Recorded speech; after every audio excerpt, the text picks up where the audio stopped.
So as Zach mentioned, I've worked on fluorescence guided surgery for quite some time. So this is going to be focused on gliomas, and we're going to talk a little bit about some of the other fluorophores, but it'll be mainly a talk about 5-ALA.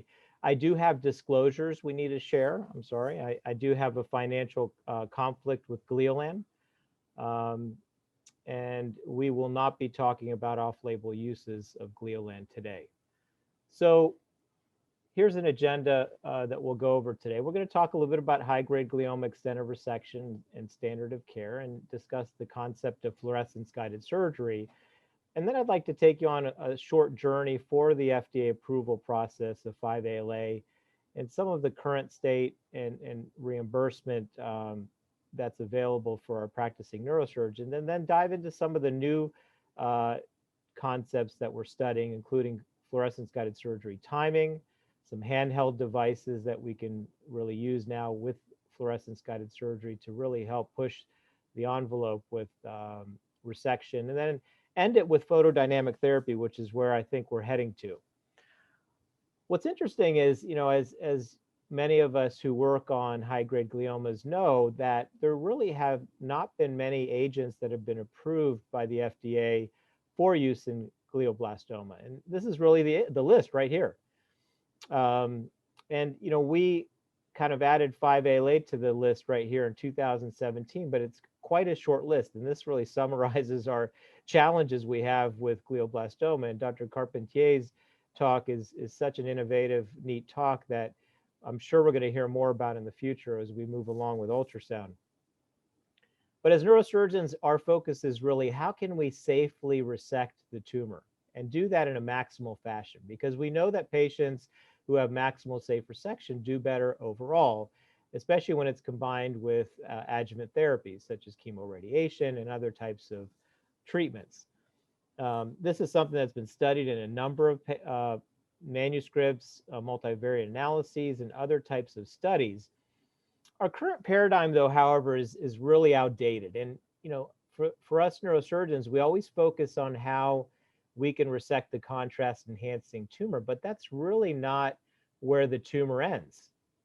The tumor extends past the contrast-enhancing border, but this is what we can see with our neuronavigation. And our challenge is really how these cancer cells infiltrate and invade the surrounding brain. And this is, these are some of the studies done decades ago where biopsies were done in the surrounding brain and the cancer cells were there. So we know that that contrast enhancing mass is not where the tumor entirely resides.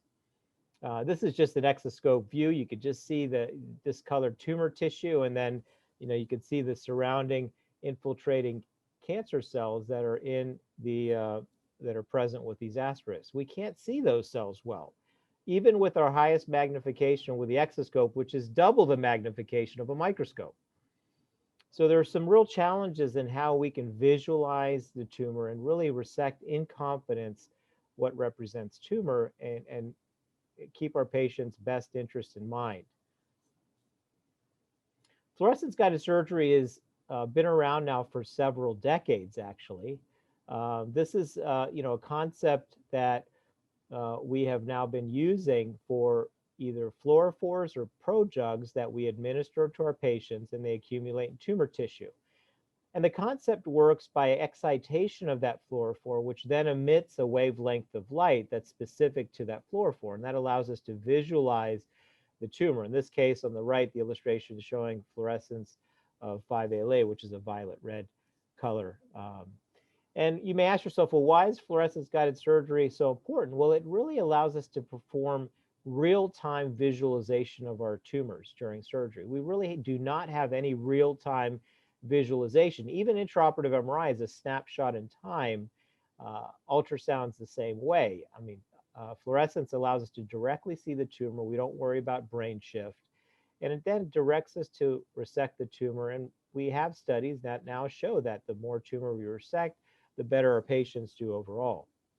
And really, Walter Stumer nailed this for us and did much of the groundwork which set the stage for approval of 5-ALA fluorescence-guided surgery. And in this randomized study, which was published now 15 years ago, Walter was able to show in a multi-center fashion how fluorescence-guided surgery allowed for more complete resection of the contrast-enhancing component of tumor, and also patients had better progression-free survival. And so this was really the randomized study that helped differentiate fluorescence-guided surgery and set the stage for it moving forward throughout the world. Well, there are other fluorescent agents that have been described, and we're going to touch on them briefly.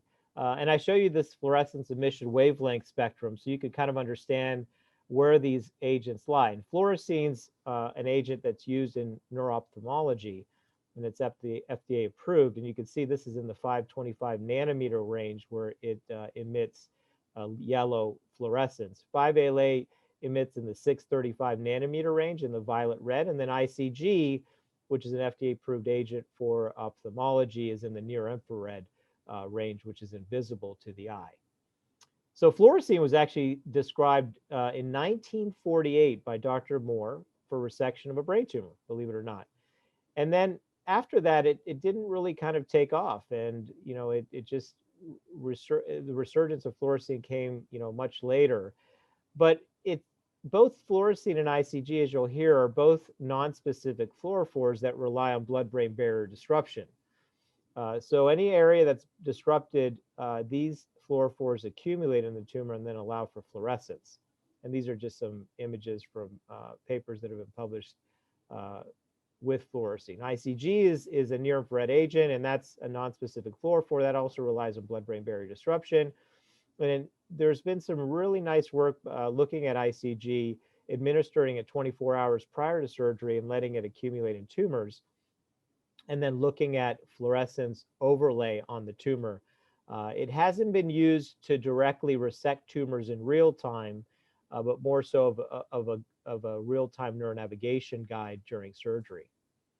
So we're going to jump to 5-ALA and spend the rest of the talk talking about this. And you can see this original resection cavity, which you can see subcortical white tumor, white tissue now is robustly fluorescent when the blue light is turned on. That 400 nanometer light excites the protoporphyrin 9, which is what is metabolized from 5-ALA. And 5-ALA is a heme biosynthesis marker in our body right now. And when we administer it to our patients orally, we overload the system and it's rapidly taken up into the blood. And then it's metabolized into the tumor tissue, specifically into its fluorescent compound protoporphyrin 9. So 5-ALA does not fluoresce on its own. It has to be metabolized within the cell to protoporphyrin 9. And it's really a non-toxic agent, which we're very fortunate to have. It can cause a skin sunburn about 10% of patients within 24 to 48 hours of administration, and it's metabolized by the liver, and really all the liver function tests return back to normal after administration. The diagnostic accuracy of 5-ALA induced fluorescence is really, really important to understand, because as a neurosurgeon, we want to understand whether what we see is fluorescent really represents malignant tumor tissue. And there's no question that it shows unprecedented high positive predictive value sensitivity for delineating tumor. And this has been shown in a number of biopsy-based studies. You can see here the PPV is in the high 90s in most of these studies, in addition to the sensitivity. The negative predictive values on the lower end, because as you move out from the fluorescent edges of the tumor, there's still tumor cells present that we just can't see with our devices, which are fluorescing. So we performed the first U.S. prospective multicenter study at Mount Sinai. We had 14 centers involved and 69 patients enrolled. And this was kind of a follow-up study to some of the other work that was done by Walter and others, really correlating histopathology with tumor tissue.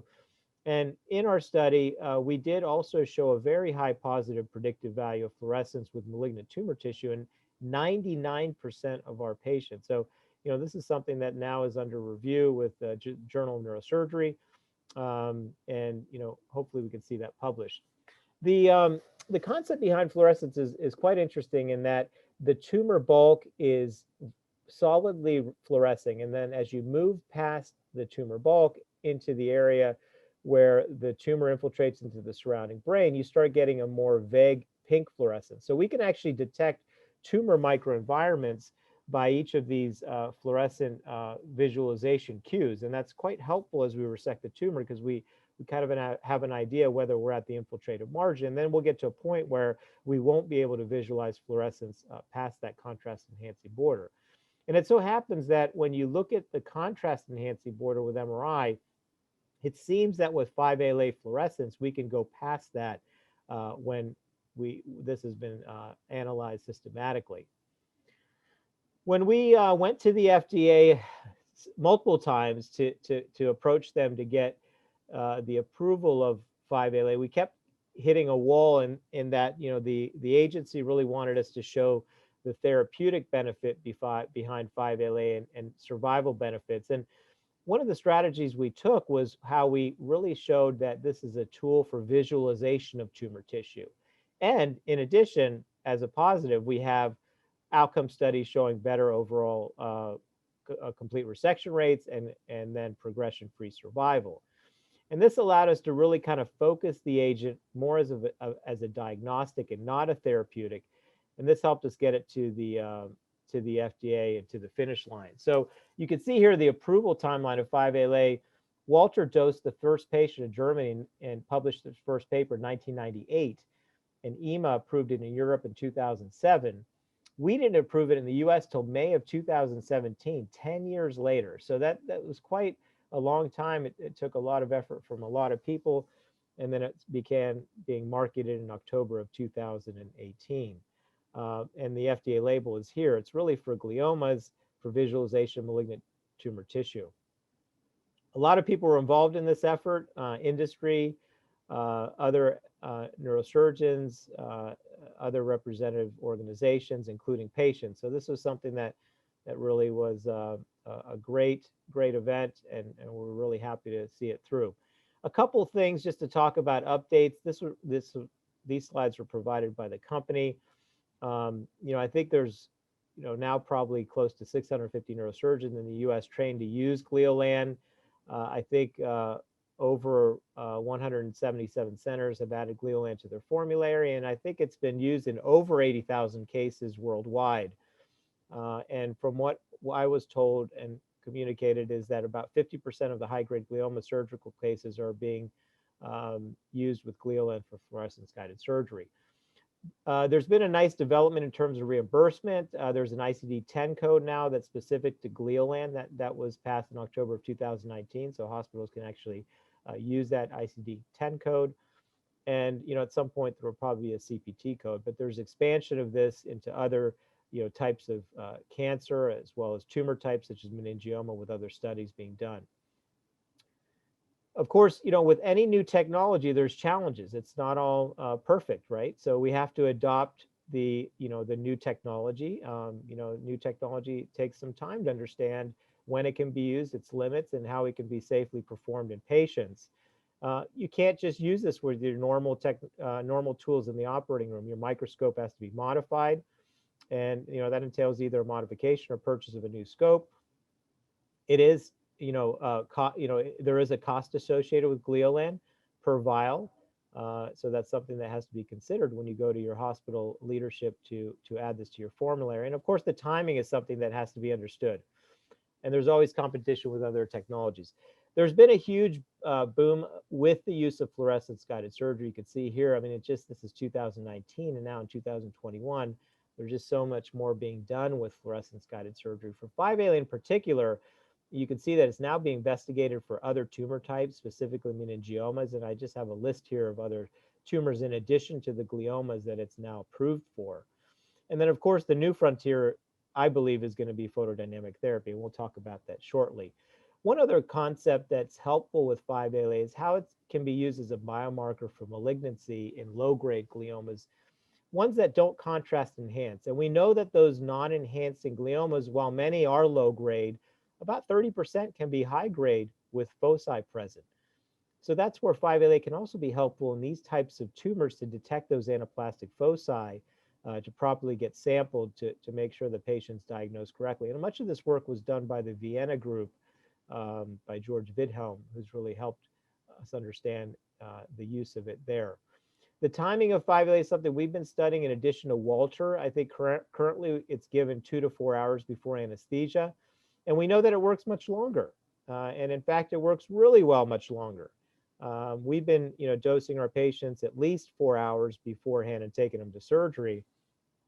And you can see here, this is a case that was done 8 hours after surgery. And it's just it's robustly fluorescent. There's no ambiguity here. I mean, this is very obvious in a patient. So don't worry about dosing your patients and doing the surgery late. That's not going to be the issue. It's really if you dose your patients and don't wait and do your surgery much earlier. We had a case actually in part of our multi-center study at Henry Ford. Adam, Robin, and Ian Lee gave me this figure here. You can see 24 hours after 5-ALA administration, there was fluorescence. There's some new technology approaches now where you can overlay fluorescence on your white light microscope image. This is something that's nice, so you don't have to go through resecting in dark. This is a Leica platform. And Dr. Hadjipanayis in Germany published this past year. Handheld technologies are also going to be important, and we've studied that as well as others, where we can use the handheld device to more sensitively detect fluorescence in the cavity. The microscopes we have are just kind of the tip of the iceberg. They're not as sensitive at detecting fluorescence at the cellular level, and I think that's where these handheld devices are going to be quite important. We had a whole special issue in neuro-oncology, Journal of Neuro-Oncology, that I'll refer you to look, but there's a paper on that in there. Some other technologies, including handheld devices, are shown here, where we can really sensitively detect the fluorescence orders of magnitude greater than the microscope. So the question is, how far can we go, and how safe is it at the end of the day?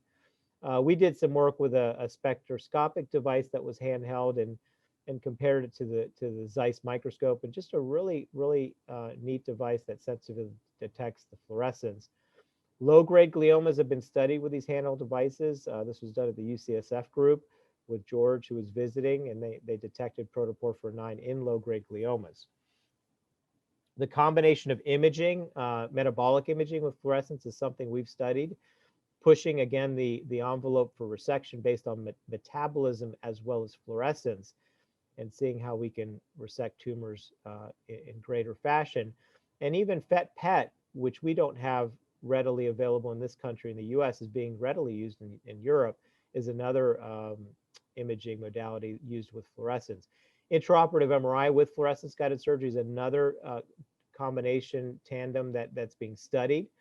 And, believe it or not, 5-ALA alone stands up to iMRI. So, while they're both great modalities, it's great to have both if you can, but it doesn't mean that, if you don't have the iMRI, you're worse off. Walter has taught us that maybe we can administer multiple fluorophores at the same time. Where you could see, here fluorescein was administered in 5-ALA, and the fluorescein can highlight the fluorescence of the 5-ALA. This may be something we explore with ICG as well. So, all sorts of things we're looking at here as we move along.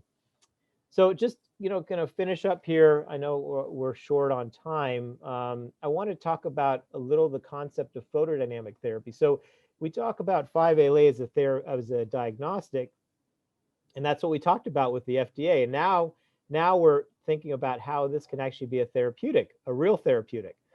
And how would that work? Well, the concept of photodynamic therapy so happens to apply to 5-ALA as well. So as a fluorophore, if you excite it with a specific wavelength of light, in this case, it would be 635 nanometers, not 405, which we're using for visualization purposes, but 635 nanometers actually creates reactive oxygen species and actually could kill the tumor cells and cause some blood-brain barrier disruption and initiate an immune response cascade in tumors.